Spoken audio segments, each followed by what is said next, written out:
Assalamualaikum warahmatullahi wabarakatuh. Selamat pagi para mahasantri Ma'had Al-Jami'ah IAIN Tulungagung. Mari kita lanjutkan pengajian kitab Mabadi Fiqhiyah Juz 4. Bismillahirrahmanirrahim. Qala al-mu'allif rahimahullah wa nafa'ana bihi wa bi'ulumihi fid dharaini amin. Bismillahirrahmanirrahim. Syurutu wujubi sholati utawi piro-piro syarat wajib sholat iku al-islamu Islam.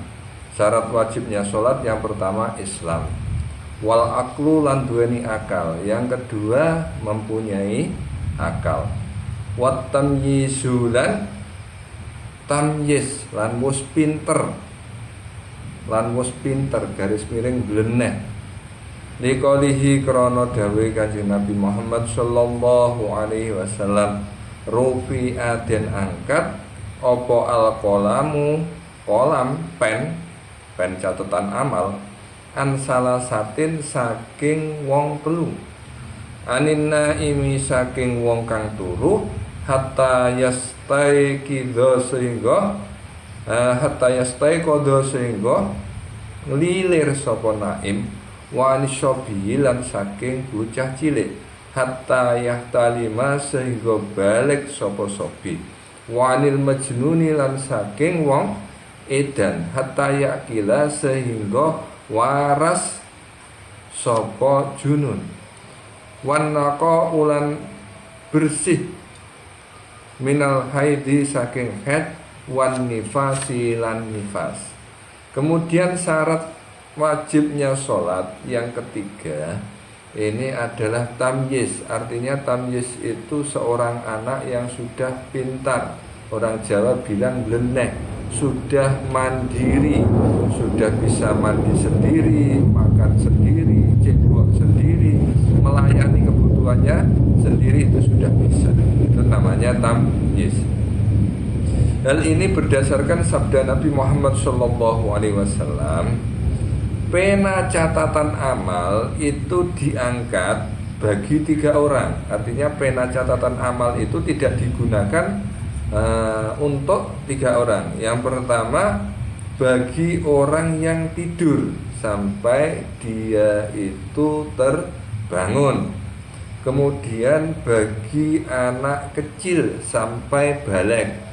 Balik itu kalau laki-laki yang mengeluarkan sperma, kalau perempuan ya dengan mengeluarkan darah haid. Jadi kalau sudah 9 tahun keluar darah haid, keluar darah, maka dia dianggap sebagai wanita yang sudah balik. Umur 9 tahun laki-laki kalau sudah mengeluarkan sperma, maka dia dianggap balik. Tapi kalau sampai 15 tahun belum keluar haid atau belum keluar sperma, maka otomatis dianggap sebagai anak yang sudah balik. Jadi batas umurnya itu 15 tahun kalau tidak mengeluarkan apa-apa. Kemudian pena catatan amal itu juga diangkat bagi orang, atau tidak digunakan mencatat bagi orang yang gila sampai dia waras. Jadi orang gila itu melakukan apapun dia tidak berdosa karena memang ya catatan amalnya itu tidak dicatat sebagai suatu keburukan karena dia tidak mempunyai akal atau tidak waras. Tapi kalau sudah waras, sudah sehat kembali, maka ya tetap dihukumi semua amal baik maupun buruknya.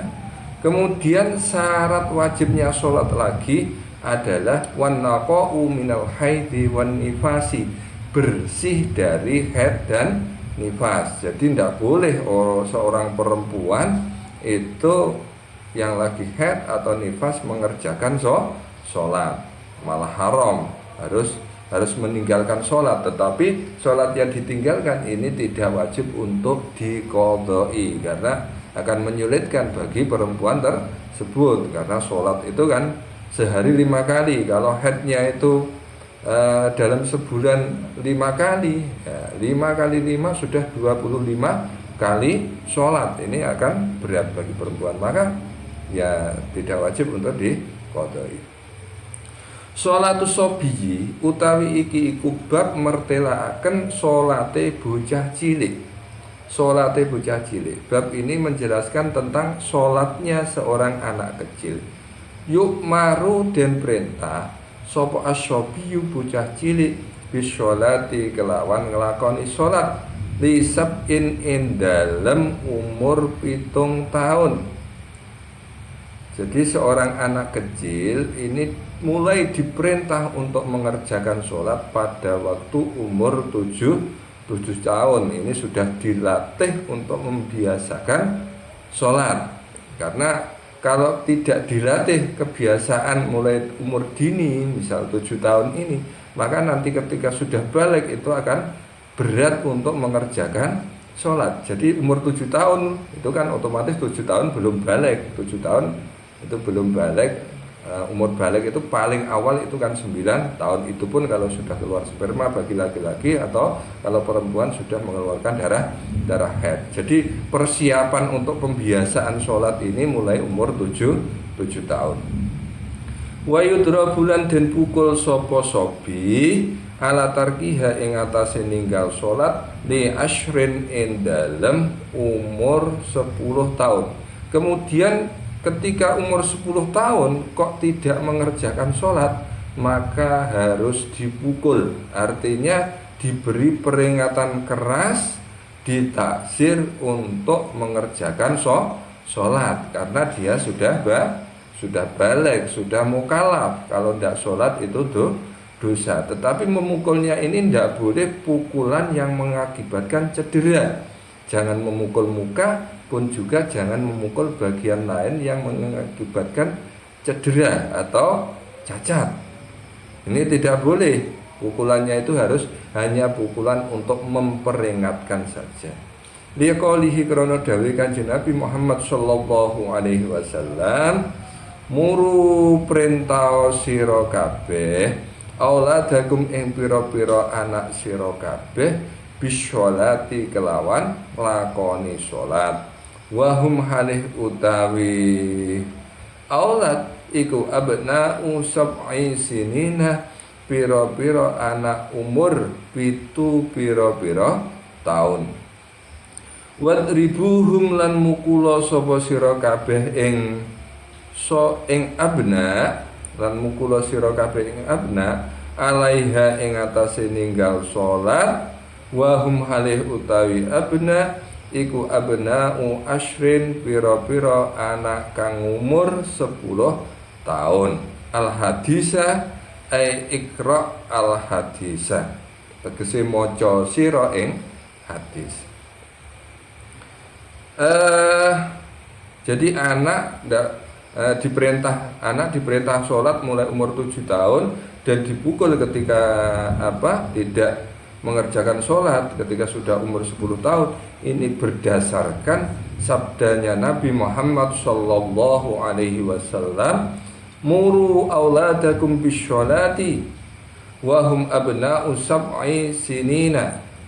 Perintahkanlah anak-anak kalian semua untuk mengerjakan sholat pada saat anak itu umur 7 tahun.